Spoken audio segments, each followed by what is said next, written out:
Hey, happy Sunday. A couple updates. Figured I would, now that I have some free time this morning, provide some updates to the listeners, Jesus, the viewers here. Got my coffee and had a few minutes.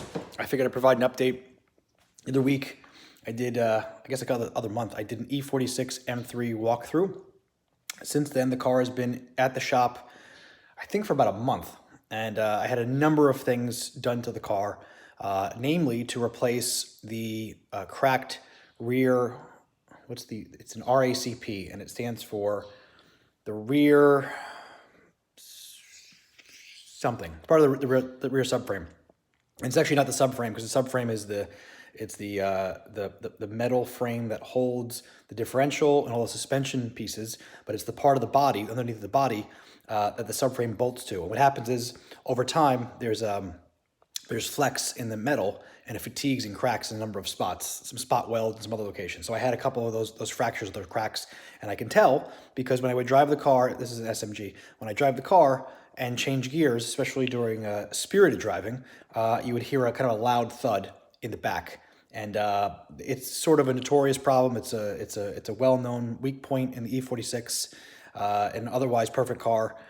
So I had that remedied, and I'll kind of walk you through what I did for that. The guys over at, and good morning, whoever's watching. Who is that? Let's see if I can click on the name. No? Oh, say hi if you can. The guys over at Synchro Design Works, David, and his team did a fantastic job. I'm extremely particular, also known as anal, about what's done to the car, and the guys, from what I can tell, did a really good job. I don't see any things that were like, crap, they really screwed up on that. So I'll walk you through that, and then I just got finished putting this up. Let me just switch the camera around. I think I made a mention on the vlog last night about putting a poster up. I used the command strips. That didn't do crap. They just fell down. So hey, M. Sutherland, hey, welcome. So I got that poster up. I had to use picture frame hooks. These things work pretty well.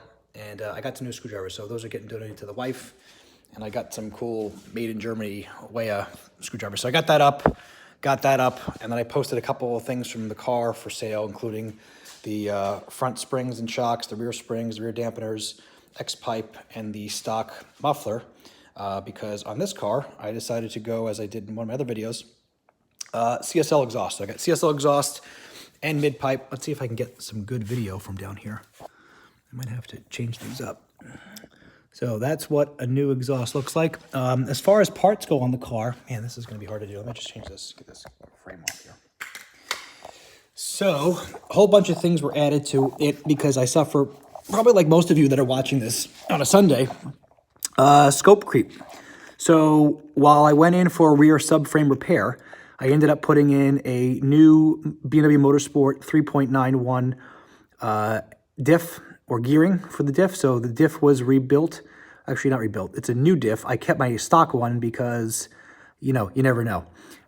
So there's again, new X-pipe or CSL X-pipe.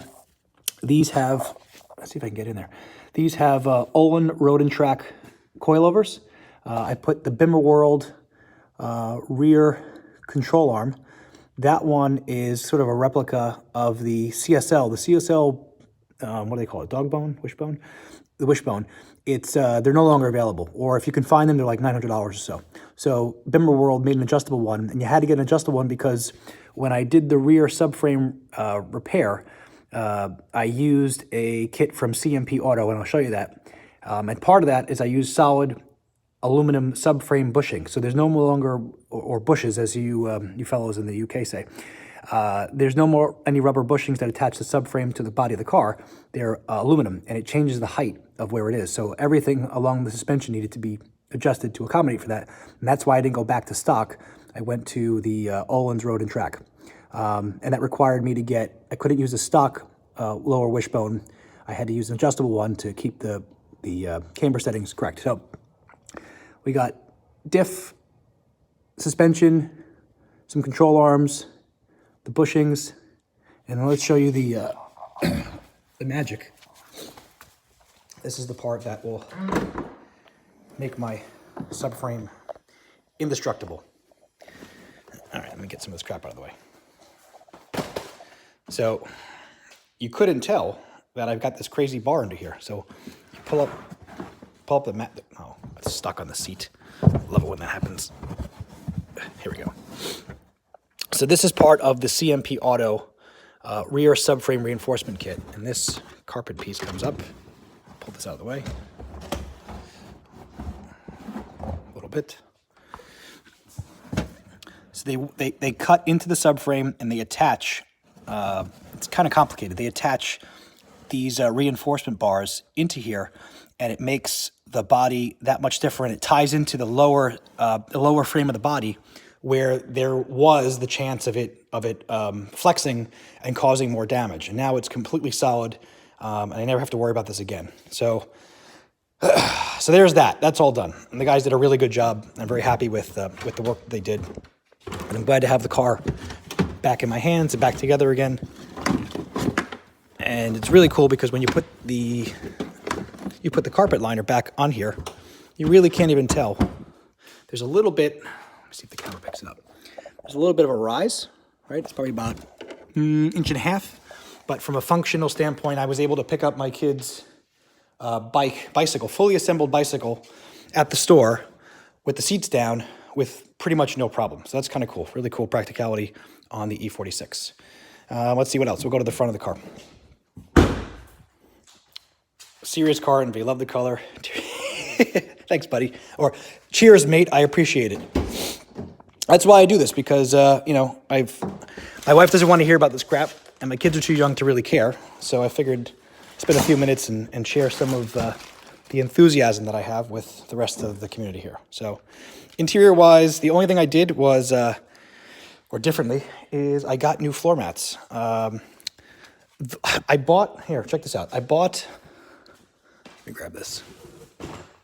So this is supposed to be a genuine mat that I got. I bought it off eBay, but they were alleged, they came in the same OE packaging, the bag, and what I noticed immediately was that the middle color, the purple, was off. And normally, even though it is blue, purple, red, BMW, they don't make it purple. They make it this dark blue, which you can see there, and you can kind of see there. So I immediately noticed the difference. And then after a few weeks of usage, the rear pad on this that sticks to the ground just ripped off. And so I can't have that. So I got a new set of mats on there. And so that's one thing. And then over time, even though I took really good care of the car, the center console here, this had a number of light, like fingernail scratches that got in there. And every time, you get in the car, everything else is pretty much really nice. I had that replaced because it irritated me. Now, the next thing I just noticed is this got scratched up, the bottom of the armrest. So I either do a armrest delete or just replace that. And then this piece, it's really silly. The ashtray cover had some scratches on it, and this is all one piece. So this, and this frame that holds the HVAC in here is all one piece. So I had that done while I was in the shop. Wasn't a bother to me because I had someone else do it, and that was it. And then on the engine bay side, the only thing I had the shop do, that piece was discolored. I had a new one. They're pretty cheap. Had them throw that in there. Had them do an oil change and a coolant flush while they were in there. The other piece was we added ground control. You can't really see them because they're under here. Ground control camber plates. I wanted to get the Turner Street plates, but they have been on back order for forever. And so we didn't get them. So if we peer through here, might be able to see some nice yellow Ohlins springs, and you can see the Ohlins name barely. There we go. You can see the cutout for it. As far as ride quality goes, it's funny. I asked them to switch it over. I asked them to do the alignment and the comfort settings in the car to be very much close to stock. I didn't really want this to become a race car. I didn't want the car to be super hard and annoying to ride in. And it's funny, on moderate to large bumps, the ride is definitely more compliant and a bit softer than it was stock. And because the car is lowered ever so slightly, it feels like the turn-in is a little better, and it doesn't roll as much, which is kind of cool. And I don't know, it's like the sum of all the parts really just made the car feel more planted on driving, especially at speed. And it's made it a bit more enjoyable. So I'm really, really appreciative for that. Otherwise, that's sort of it, fellas.